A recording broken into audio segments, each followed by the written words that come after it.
Hi friends, welcome to trading pro Telugu channel.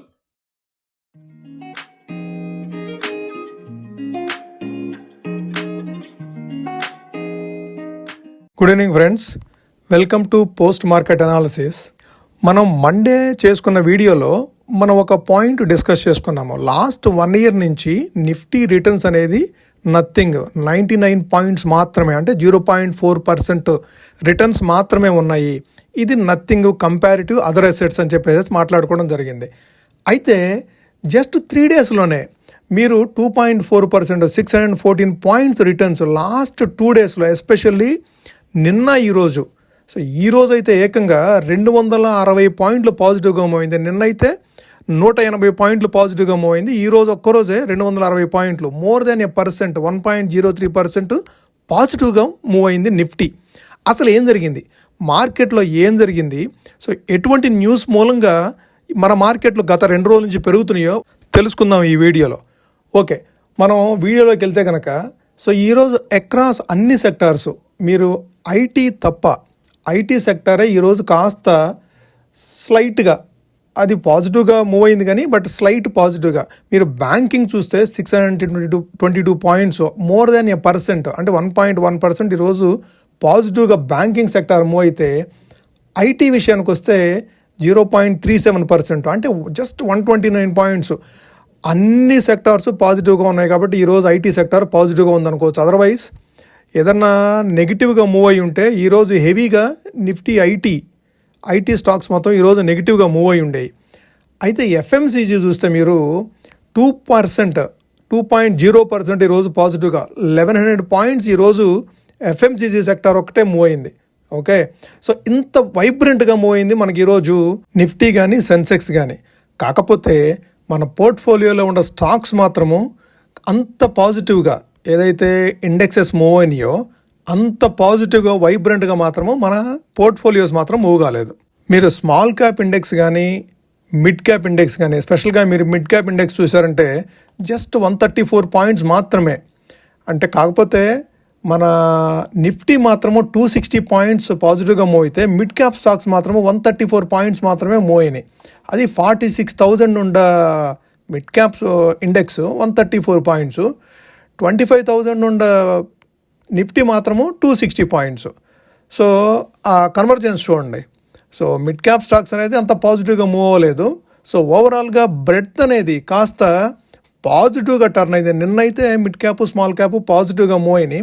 ఈరోజు మాత్రము నిఫ్టీతో కానీ సెన్సెక్స్తో కానీ కంపేర్ చేస్తే మిడ్ అండ్ స్మాల్ క్యాప్స్ కాస్త వెనకం చేసినాయి అని చెప్పుకోవచ్చు. ఇంత వైబ్రెంట్ మూవ్, మనకి ఇంత పాజిటివ్ మూవ్ రావడానికి ప్రధాన కారణం ఏంటని చూస్తే, మన రూపీ వచ్చేసేసి నిన్న మొన్నటి వరకు 88 రూపాయల 80 పైసలు, 88, 90 పైసలు ఉండ రూపీ గత 2 రోజుల్లోనే, నిన్న ఈవినింగ్ అయితే, నిన్న వీడియోలో మనం మాట్లాడుకున్నట్టు 88 రూపాయల 10 పైసలకు వచ్చింది. ఈరోజు అయితే 87, 90 పైసలు. అంటే ఒకానొక టైంలో మార్నింగ్ అవర్స్లో అయితే 87, 60కి వచ్చింది. సో అంత స్ట్రెంగ్తన్ అయింది. మన బేసిక్గా మన ఇండియన్ రూపీ కనుక స్ట్రెంగ్తన్ అయితే, మన ఎక్స్పోర్ట్స్కి కానివ్వండి, ఇంపోర్ట్స్కి కానివ్వండి, ఎస్పెషలీ మనం ఏదైతే ఇంపోర్ట్ చేసుకుంటామో ఆయిల్ ఇట్లాంటి కమోడిటీస్కు, మేజర్ కమోడిటీస్కి మనము తక్కువ రూపీస్ పే చేయాలి. అంటే $, కన్వర్షన్లో మనం తక్కువ రూపీస్ పే చేస్తాము. సో మనకి ఈ ట్రేడ్కి సంబంధించిన బెనిఫిట్ అనేది ఉంటుంది దీంట్లో. సో కాబట్టి ఈ 1 రూపీ స్ట్రెంగ్తన్ అవ్వటం అనేది మన ఇండియన్ స్టాక్ మార్కెట్స్కి అది పాజిటివ్గా టర్న్ అయింది. దాంతోపాటుగా మనం రీసెంట్గా మాట్లాడుకుంటూ వస్తున్న లోకల్ ఫ్యాక్టర్స్, జీడిపి గ్రోత్ కానివ్వండి, GST 2O రీఫార్మ్స్ కానివ్వండి, అవన్నీ ఇంతవరకు మార్కెట్లో ప్లే అవ్వలేదు ఇంతకుముందు. ఇప్పుడు ప్లే అవ్వడం స్టార్ట్ అయింది. ఓకే, ఇంటర్నేషనల్ మార్కెట్స్ కనుక చూస్తే మనకంత పాజిటివ్ నోట్లో అయితే రాలేదు. ఈరోజు మార్నింగ్ మనకి ఇంటర్నేషనల్ మార్కెట్స్ నుంచి మాత్రం అంత పాజిటివ్ ఇండికేషన్స్ అయితే రాలేదు. బట్ మన మార్కెట్స్ మాత్రము పాజిటివ్గా క్లోజ్ అయినాయి ఈరోజు. Rest of the world indices కనుక చూస్తే మన మార్కెట్లో ఉన్న వైబ్రెంట్ మూవ్స్ మాత్రము రెస్ట్ ఆఫ్ ద వరల్డ్లో లేవు. డో జోన్స్లో కానివ్వండి, నాస్డాక్ కానివ్వండి, డాక్స్ కానివ్వండి. డాక్స్ అయితే నెగిటివ్గా ట్రేడ్ అవుతుంది ప్రస్తుతం. నిన్న కూడా నెగిటివ్గానే ఉండింది డాక్స్ ఇండెక్స్ వరకు. ఓకే, సో మన మార్కెట్స్ మాత్రము చాలా వైబ్రెంట్గా మూవ్ అయినాయి. ఈరోజు ఎస్పెషల్లీ మన సెన్సెక్స్లో ట్రేడ్ చేసిన వాళ్ళైతే మాత్రము, స్పెసిఫిక్గా సెన్సెక్స్లో ఎవరైతే ట్రేడ్ చేశారో వాళ్ళకైతే మాత్రము చుక్కలు కనపడి అని చెప్పుకోవచ్చు. ఇండియా విక్స్ కూడాను 3% రైజ్ అవ్వడం చూసాం మనం ఈరోజు. ఇండియా విక్స్ రైజ్ అయింది. అట్లానే సెక్టార్స్ అన్నీ కంప్లీట్గా అన్ని సెక్టార్స్లో కూడాను పాజిటివ్ మూవ్ అనేది చూసాం మనము. సో ఎక్కడా కూడాను నెగిటివిటీ అనేది లేదు. మనకు నిన్న ఈరోజు అన్ని సెక్టార్స్ కూడాను పాజిటివ్గా మూవ్ అవుతూ వస్తున్నాయి. ఈరోజు ఎవరైతే సెన్సెక్స్లో ట్రేడ్ చేశారో వాళ్ళకైతే చుక్కలు కనపడ్డాయి. సెన్సెక్స్ ఆఫ్టర్నూన్ సెషన్ వరకు ఫ్లాట్గా ఆల్మోస్ట్ 11:50-12 వరకు కూడాను ఫ్లాట్గా 83,000 అరౌండ్ మూవ్ అవుతున్న సెన్సెక్స్ ఒక్కసారిగా 12 o'clock తర్వాత కంప్లీట్గా వైబ్రెంట్గా మూవ్ తీసుకుంది. సో ఎవరైతే 83,400, 83,500 అంటే కామ్గా ఈ 400 పాయింట్స్ ఏం మూవ్ అవుతుందిలే అని చెప్పేసి కనుక ఎవరైనా కామ్గా 83,500, 83,400 కనుక ఎవరైనా సెల్ చేసుంటే కాల్ సైడ్, సో వాళ్ళకి మాత్రము ఆఫ్టర్నూన్ సెషన్ ఆల్మోస్ట్ 3 o'clock వచ్చేటప్పటికి 83,613, 83,600 వరకు మూవ్ అయింది. అంటే ఇక్కడ ఎవరైతే 83,000 ఉన్నప్పుడు కనుక 83,400, 83,500 వాళ్ళు సెల్ చేస్తున్నారో వాళ్ళకైతే మాత్రము దారుణంగా ఒకానొక టైంలో బుక్ అయిపోయి ఉంటారు. సో మీరు స్పెసిఫిక్గా చూస్తే కనుక 83,400. సో మార్నింగ్ ఇది ఓపెనింగ్ 9 రూపీస్కి ఓపెన్ అయితే ఇది 12 o'clock వరకును ఆల్మోస్ట్ 11 రూపీస్ 12 రూపీస్ వరకు వెళ్ళింది. ఒకేసారి చూసారా మీరు, ఇక్కడ హై చూస్తే 230 రూపీస్కి వెళ్ళింది. అంటే 9 రూపీస్ ఎక్కడ, ఆఫ్టర్నూన్ సెషన్లో 230 రూపీస్ ఎక్కడ, ఏది 83,400.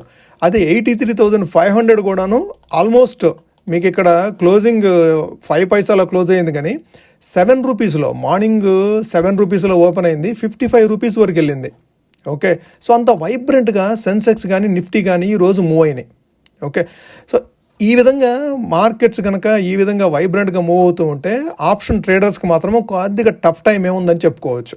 ఓకే, సో మనం ఇంకొక పాజిటివ్గా చూడాల్సిన అంశం ఏంటంటే యుఎస్ చైనా మధ్యలో ఉన్న ట్రేడ్ టెన్షన్స్ అనేవి అటు ఎస్కలేట్ అవ్వట్లేదు, అటు కూల్ ఆఫ్ అవ్వట్లేదు. ఈ రెంటి మధ్యలో వాళ్ళు నెగోషియేషన్ చేస్తూ ఉన్నారు. ఒకళ్ళేమో మా సోయా ప్రోడక్ట్స్ కొంటలేదని ఒకళ్ళు అంటారు, ఇంకొకళ్ళేమో మేము వాళ్ళ దగ్గర నుంచి వచ్చే ఆయిల్ ప్రొడక్ట్స్ని ఆపేస్తామంటారు. సో ఇదంతా ఏదో కూరగాయల వ్యాపారం లాగా ట్రంప్ మా సోయా కొనట్లేదు కాబట్టి మేము ఆయిల్ కొనము. సో అదొక రకమైన ట్రేడ్కి సంబంధించిన చిన్న ఇటువంటి మ్యాటర్స్లో యుఎస్ ప్రెసిడెంట్ ఇంత చీప్గా కామెంట్స్ చేయటం, ఇంత చీప్గా బిహేవ్ చేయడం అనేది ఇంతకుముందు కాలంలో ఎప్పుడూ చూడలేదు. సో అటువంటి వ్యక్తి యుఎస్ ప్రెసిడెంట్గా ఉండటం అనేది అది మరి యుఎస్ ప్రజలు చేసుకున్న ఒక అదృష్టమో దురదృష్టమో ఏమనుకోవాలో తెలియదు. బట్ ట్రంప్ వాళ్ళకి ప్రెసిడెంట్గా దొరకడం మాత్రము నిజంగా వాళ్ళు మరి వాళ్ళకై వాళ్ళు ఎలక్ట్ చేసుకున్నారు, మరి ఆ కర్మ వాళ్ళు అనుభవించాల్సిందే. ఓకే, సో ఆ విధంగా అతను కామెంట్స్ ఎప్పుడు పడితే అప్పుడు ఏది పడితే అది కామెంట్ చేస్తూ ఉండేటప్పటికీ వరల్డ్ మార్కెట్స్, స్టాక్ మార్కెట్స్ మొత్తము ఒక టెన్షన్కు గురవుతూ ఉన్నాయి. ఒక పాజిటివ్ సెంటిమెంట్ ఉన్నా కూడాను కొన్ని మార్కెట్స్లో ఆ పాజిటివ్ సెంటిమెంట్ని క్యారీ ఫార్వర్డ్ చేయట్లేదు. ఎస్పెషల్లీ మన మార్కెట్స్ తీసుకుంటే మన జీడిపి గ్రోత్ కానివ్వండి, అదర్ సెంట్రల్ గవర్నమెంట్ తీసుకున్న స్టెప్స్ కానివ్వండి, అన్నీ పాజిటివ్గా ఉన్నాయి. బట్ ఏది మన మార్కెట్లో ప్లే అవ్వట్లేదు. So because of Trump. Okay, చూద్దాము రాబోయే రోజుల్లో మన మార్కెట్స్ ఏ విధంగా మూవ్ అవుతాయి. 26,000 టచ్ చేసి ఆల్ టైమ్ హైని ఒకసారి టెస్ట్ చేసి కిందకు వస్తుందా, లేదంటే ఇక్కడి నుంచి మరలా రివర్స్ అయిపోయి 25,650 అనేది తీసుకొని అక్కడి నుంచి రివర్స్ అవుతుందా చూద్దాం రాబోయే రోజుల్లో ఏం జరుగుతుందనేది. అయితే రేపటికి ఏ విధమైన లెవెల్స్ అబ్జర్వ్ చేయాలో మనం చార్ట్ని చూస్తూ ఐడెంటిఫై చేసే ప్రయత్నం చేద్దాం క్విక్గా. ఇది నిఫ్టీ చార్ట్. మీరు ఆ ఎంగల్ఫింగ్ క్యాండిల్ మనం ఏదైతే అనుకున్నామో October 14th వచ్చిన ఎంగల్ఫింగ్ క్యాండిల్ని బ్రీచ్ చేస్తూ కంప్లీట్గా అప్ సైడ్. సో చాలా స్ట్రాంగ్ క్యాండిల్స్ నిన్న ఈరోజు చాలా స్ట్రాంగ్ క్యాండిల్స్ వచ్చినాయి. సో నిన్న ఈరోజే మనకు ఆల్మోస్ట్ 430 పాయింట్స్ పాజిటివ్గా మూవ్ అవ్వడం చూసాము. అట్లానే మనకి ఏదైతే రెసిస్టెన్స్ అనుకున్నామో నిన్న వీడియోలో మనం రెసిస్టెన్స్ అనుకుంది 25,450, ఆ రెసిస్టెన్స్ని బ్రేక్ చేస్తూ కూడా అప్ సైడ్ మూవ్ అయ్యి బాగా స్ట్రాంగ్గా అప్ సైడ్ 25,585 లెవెల్స్లో క్లోజ్ అయింది. సో నెక్స్ట్ ఇమీడియట్గా మనం చూడాల్సిన రెసిస్టెన్స్ 25,668. సో అది 30th జూన్ ఈ మధ్య కాలంలో లాస్ట్ 6 monthsలో లేదంటే లాస్ట్ 5 monthsలో వచ్చిన హయ్యర్ పాయింట్ వచ్చేసేసి 25,670. సో నెక్స్ట్ మనకి రెసిస్టెన్స్ అదవుతుంది. ఇప్పుడు సపోర్ట్ చూడాలంటే మనము ఇదేదైతే అప్ సైడ్ తీసుకుందో ఇక్కడ రెసిస్టెన్స్ని బ్రేక్ చేసి అప్ సైడ్ మూవ్ అయింది కదా 25,450 అనేది, ఆ 25,450 అనేది రాబోయే రోజుల్లో మనకు సపోర్ట్ కింద, అంటే ఆల్మోస్ట్ 140 పాయింట్స్ కింద సపోర్ట్ ఉంది. ఇమీడియట్ రెసిస్టెన్స్ వచ్చేసేసి 100 పాయింట్స్లో ఉంది.